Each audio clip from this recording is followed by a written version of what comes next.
Fading हो जाएगी, blistering, उसके अंदर ब्लूमिंग, इस टाइप की प्रॉब्लम आएंगी। और टिम्बर है उसमें आपका ड्राई रोट हो सकता है, ठीक है, टर्माइट लग जाता है उसके अंदर। और उसके बाद आपका जो पानी मॉइस्चर की वजह से आपका क्या डैम्पनेस आ जाती है बिल्डिंग में। तो अलग अलग तरह की प्रॉब्लम वो पीछे भी हमने डिस्कस की है।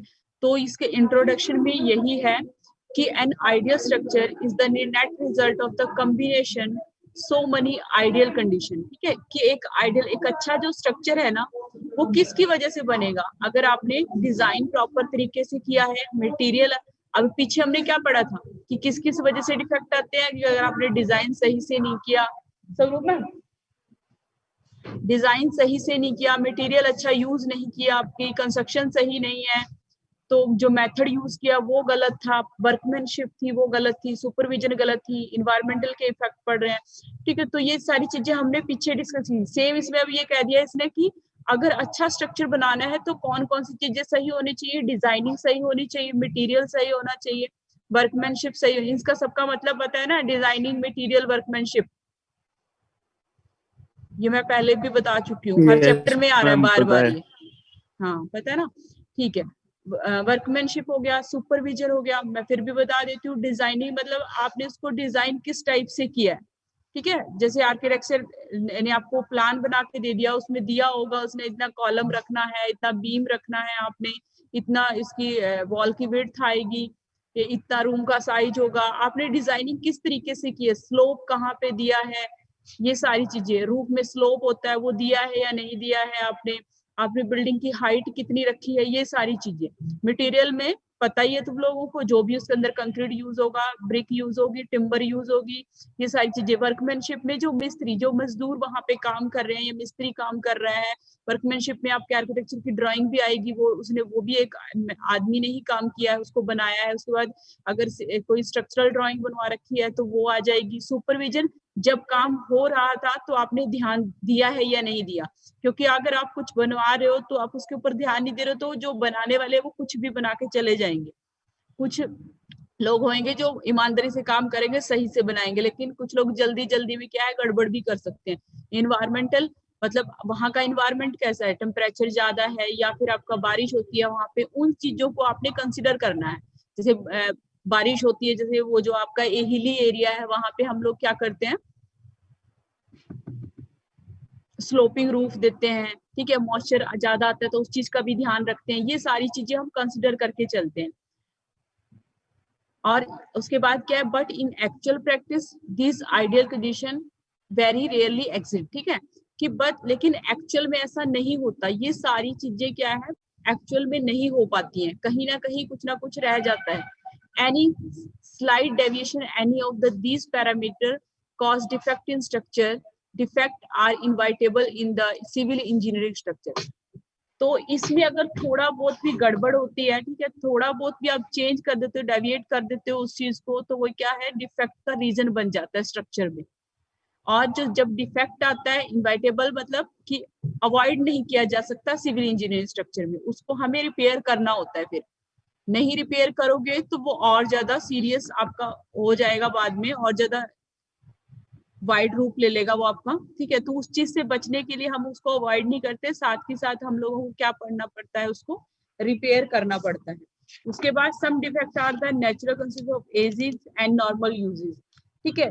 कुछ जो डिफेक्ट है वो इन वजह से नहीं, लेकिन नेचुरल मतलब एजिंग की वजह से, टाइम के बाद बिल्डिंग ने खराब होना ही है, उसमें डिफेक्ट आना ही है। मतलब ऐसे नहीं कि आप पूरी जिंदगी उसको ऐसे के ऐसा नहीं रख सकते कि आप लाइफ टाइम 10-100 साल तक उसको बिल्डिंग को वैसे के वैसे के, नहीं।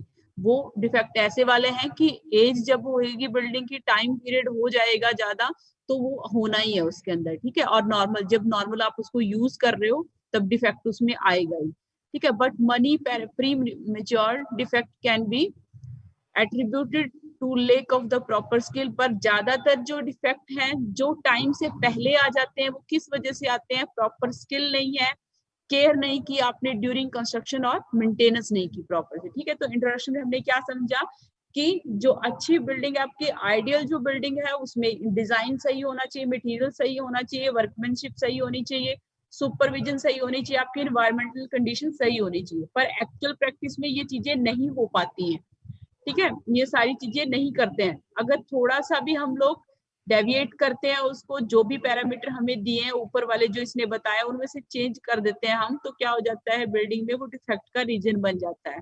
और जब डिफेक्ट आता है तो उसको हम अवॉइड नहीं कर सकते, उसको हमने कंसिडर करना ही पड़ता है, उसको रिपेयर करना पड़ता है। ठीक है, और कुछ डिफेक्ट ऐसे हैं जो नेचुरल है, एजिंग के साथ आएंगे। ये आपका कंसिक्वेंस जो वर्ड यूज कर, इसका मतलब रिजल्ट। ठीक है, कि नेचुरल रिजल्ट ऑफ एजिंग। ठीक है, नेचुरली वो आने ही है, और नॉर्मली आप यूज कर रहे हो तो भी आएंगे। उसके बाद लेकिन कुछ जो है डिफेक्ट ऐसे हैं जो आपका क्या है कि डिफेक्ट जब आने चाहिए थे तब नहीं आए। अब बिल्डिंग यूज कर रहे हो, खराब हो रही है कभी ना कभी, लेकिन सब आपने अभी बनाई है 1 साल बाद उसमें बहुत कुछ ऐसा दिखने लग गया है जो उसको 10 साल बाद दिखना चाहिए था। तो ऐसे वाली चीजें जो होती हैं वो क्या है, लेक ऑफ प्रॉपर स्किल। आपने प्रॉपर तरीके से जो उसके अंदर करना था वो नहीं किया, उसको केयरिंग नहीं किया आपने कंस्ट्रक्शन करते टाइम, और उसको मेंटेन नहीं रखा आपने। ठीक है, इंट्रोडक्शन में आपका ये हो गया। उसके सेम ये चीजें तो पहले भी डिस्कस कर चुके हो, जो 3 चैप्टर उनमें बार बार यही मैंने ये पहले भी बताया था कि आरएमबी में क्या है, सारा सेम चीजें बार बार रिपीट हो रही है। तो पढ़ोगे तो ऐसे लगेगा ये मैंने पहले भी पढ़ा हुआ, तो सेम चीजें रिपीट हो रही है। उसके बाद क्या है, डिफेक्ट इन बिल्डिंग।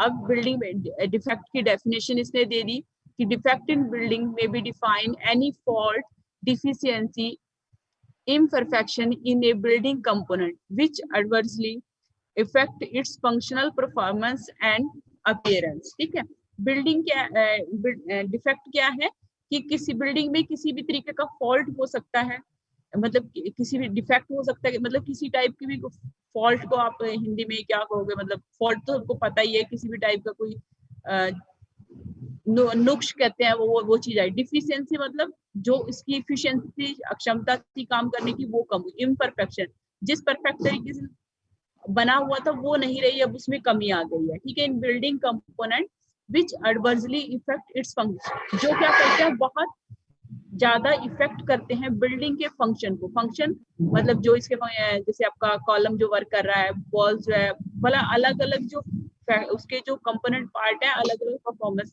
देते हैं।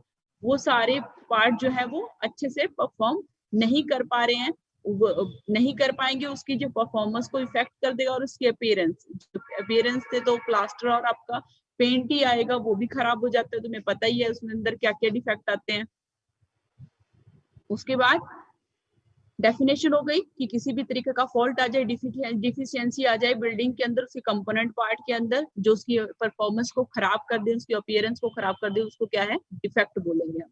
उसके बाद यहाँ पे इन लाइंस में क्या है, एक चीज लिखी हुई है कि इन न्यू बिल्डिंग डिफेक्ट में occur due to the inferior construction. अब नई बिल्डिंग में किस वजह से डिफेक्ट आ सकता है और पुरानी बिल्डिंग में किस वजह से डिफेक्ट आ सकता है।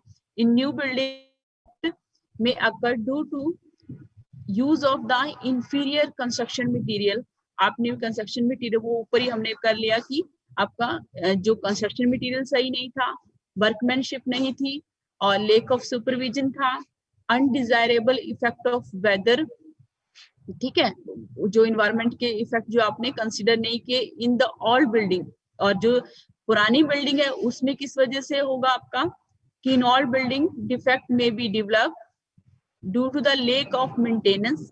अगर डिफेक्ट आ गया, आपने उसको ऐसे छोड़ क्रैकिंग आई है, साथ ही साथ रिपेयर नहीं करोगे तो क्या हो जाएगा आपका, धीरे धीरे धीरे वो वाइट आपका हो जाएगा, ज्यादा हो जाएगा, ज्यादा स्प्रेड कर जाएगा। ठीक है, and degradation of material with ageing. Age के साथ जो बिल्डिंग मटेरियल में डिफेक्ट आ रहे हैं, जो आपका कमी आ रही है, जिसको आप पूरा नहीं कर रहे हो, तो क्या हो जाएगा आपका, वो बिल्डिंग को और ज्यादा खराब कर देगी। ठीक है, तो जो नई बिल्डिंग है उसमें ऊपर वाले रीजन है आपके जो यहाँ लिखे हुए हैं इसने, अगर पुरानी बिल्डिंग में कोई डिफेक्ट आ रहा है तो ये चीजें उसके लिए हो सकती है। ठीक है, उसके बाद नेक्स्ट है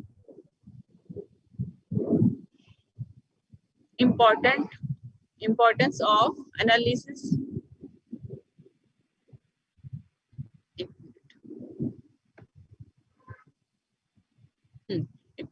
but analysis of defect is must important। मतलब हम जो डिफेक्ट की एनालिसिस कर रहे हैं, हम लोग उसको एनालाइज कर रहे हैं, ठीक है, तो उसकी क्या इंपॉर्टेंस है, क्या जरूरी है हमें उसको कर रहे हैं, तो उसके तो उसमें क्या हो जाएगा, डिफेक्ट, यही सेम पैराग्राफ आगे भी आएगा, तो उसको अच्छे से समझ लेना। Defect in building are the undesirable development which may occur during the various stage of construction during the lifespan of the building with aging। ठीक है, ये अनडिजायरेबल मतलब हम नहीं चाह रहे हैं लेकिन हो रहा है ये, ठीक है, बिल्डिंग के अंदर। ये during the stage of construction भी हो सकता है, ड्यूरिंग द लाइफ स्पैन मतलब आगे लाइफ जैसे बड़े की बिल्डिंग की तब भी हो सकता है, एजिंग के साथ भी हो सकता है, ठीक है।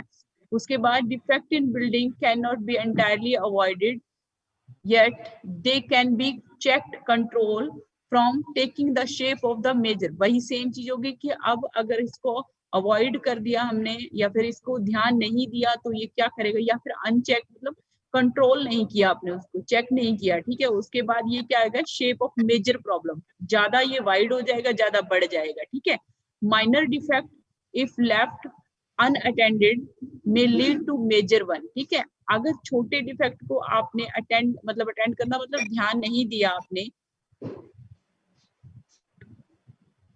म्यूट नहीं है, किसने म्यूट नहीं कर रखा आपने आप? अभिषेक, ठीक है, अभी भी है कोई अनम्यूट? अभिषेक,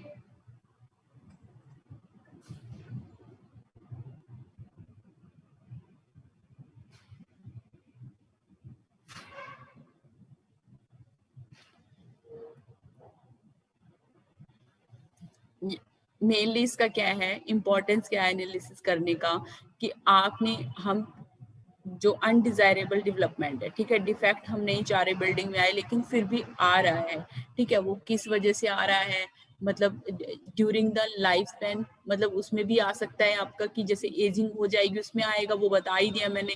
और जब इसको अवॉइड नहीं कर सकते, अवॉइड करेंगे तो क्या होगा, taking the shape of the major problem, ठीक है, ज्यादा बड़ी प्रॉब्लम हो जाएगी, उसको कंट्रोल करना मुश्किल हो जाएगा, ठीक है। Moreover most of the defect are the early sign of the impeding failure. Impeding failure मतलब कि मोस्ट छोटे छोटे डिफेक्ट जो होते हैं, अर्ली साइन, ये जो है पहले वाले साइन है कि ये बहुत बड़ी इसमें प्रॉब्लम आने वाली है, फेलियर होने वाला है, ठीक है। वो डिजास्टर, वो प्रॉब्लम आए इससे पहले क्या करना है, उसको रिपेयर करना है, मेंटेन करना है, ठीक है। Minor defect if left unattended may lead to major one. ठीक है, अगर आपने उनको छोटे डिफेक्ट को अनअटेंड किया मतलब छोड़ दिया ऐसे ही कंट्रोल किए बिना, तो वो क्या करेगा, लीड करेगा मेजर वन को, ठीक है, ज्यादा बड़ी प्रॉब्लम को क्रिएट करेगा and ultimately result in structural failure. Ultimately क्या हो जाएगा, आपका स्ट्रक्चर जो है फेल हो जाएगा। Hence it is most important to thoroughly investigate a defect in building. ठीक है, इसलिए ये इम्पॉर्टेंट है कि हमने प्रॉपर तरीके से उसको क्या करना है, इन्वेस्टिगेट करना है बिल्डिंग के अंदर जो भी डिफेक्ट है, to find out its root causes. ठीक है, वही सेम चीज पहले कि हमने क्या है, फाइंड आउट करना है कि क्या उसका रीजन है, मेन जो उसका रीजन क्या है, and suggest suitable measures to rectified, और हमने सजेस्ट करना है कि इसको कैसे हम रिपेयर कर सकते हैं। रेक्टिफाई का मतलब उसको क्या है, कैसे हम रिपेयर कर सकते हैं, ठीक है। It before A defect assume alarming proportion.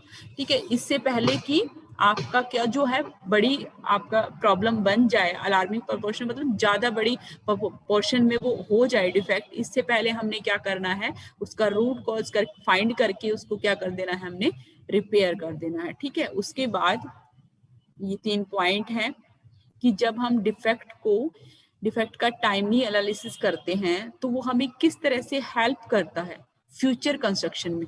अगर हमें ये पता लग गया कि डैम्पनेस का रीजन क्या है, ठीक है, अगर हमें ये पता लगे कि क्रैकिंग का रीजन क्या है, या फिर हमें ये पता लग जाए कि पेंट में ये वाले डिफेक्ट किस वजह से आ रहे हैं, टिब्बर में किस, तो हम क्या करेंगे, फ्यूचर में उन चीजों को लेके क्या रहेंगे, हम लोग अवेयर रहेंगे और उस चीज को कंसिडर करके चलेंगे। तो हम ये क्या है कि आपका किस जो एनालिसिस कर रहे हैं हम लोग, वो हमें किस तरीके से हेल्प करेगा। तो ये 3 पॉइंट है उसमें। पहला हमें क्या हेल्प करेगा, the knowledge of Due to the use of the poor construction material, their performance in different situations will help the engineer to select proper material in future consideration. हमें पता लग गया कि हमें इस बात की नॉलेज हो गई कि जो पुअर कंस्ट्रक्शन मटेरियल हम यूज कर रहे हैं उस वो कैसे परफॉर्म कर रहा है, ठीक है, ये चीज हमें पता लग गया। अब गलत मटेरियल यूज करने की वजह से क्या प्रॉब्लम आ रही है, तो आगे से इंजीनियर जो है ना वो प्रॉपर मटेरियल क्या करेगा, सिलेक्ट करेगा उस फ्यूचर की कंस्ट्रक्शन, जो भी कंस्ट्रक्शन उसने करनी है उसके लिए प्रॉपर मटेरियल वो क्या करेगा, यूज करेगा। ठीक है, उसको पता लग गया कि ये वाला मैं ऐसे यूज कर रहा हूँ तो ये 1 साल में खराब हो रहा है, 2 साल में खराब हो रहा है, ठीक है, तो उसी चीज को ध्यान देके वो क्या करेगा और इम्प्रूव करेगा।